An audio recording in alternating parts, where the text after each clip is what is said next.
TennisCricket.in, India's first tennis ball cricket website. ऐसे ही और भी वीडियोस के लिए चैनल को सब्सक्राइब करो और बेल आइकन को दबाना बिल्कुल मत भूलना। चॅम्पियनशिप साठी चांगला खेळ करत असताना वेगवान चेंडू आहे, टायमिंग होऊ शकला नाही। नो मॅन्स लँडचे ते चेंडू लँड होईल तोपर्यंत सिंगल मिळते। थॉमस डायसने आपलं खातं उघडलंय।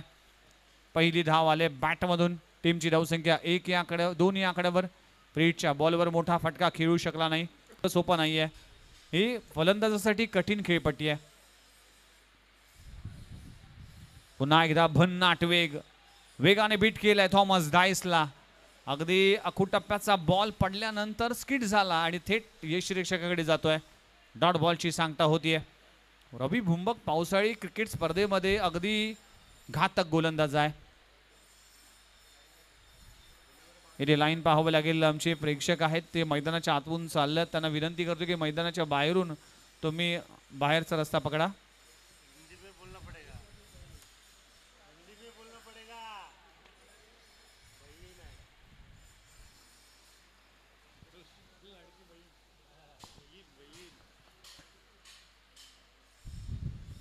इथे देखील ब्लाइंड स्ट्रोक लगवण्याचा प्रयत्न केला होता। बॉलच्या मिनिट पर्यंत पोहोचला नव्हता आणि खूप चांगला बॉल पाहायला मिळते। पुन्हा एकदा चांगली गोलंदाजी रवी भुंबक। पावसाचा वेग सुरू आहे, पावसाच्या सरी बरसतात, पण ह्या मैदानाची ड्रेनेज सिस्टम खूप चांगली आहे, कारण की कुठेही पाऊस साचत नाहीये।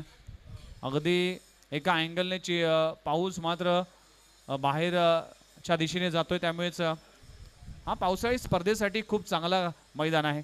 पुन्हा एकदा चांगला बॉल, हार्ड लेनचा बॉल पडल्यानंतर बाउन्स झाला आणि या खेळपट्टीवर कधी कधी चेंडू बाउन्स होतोय, कधी कधी चेंडू सरबरीन राहतोय।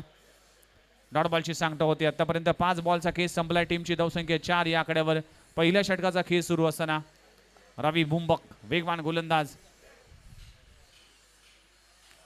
आणखीन एक डॉट बॉलची सांगता होते। अप्रतिम षटक म्हणावं लागेल रवी भुंबकचं। या षटकामध्ये धावा खर्च केल्या फक्त आणि फक्त 4 धावा खर्च केल्या।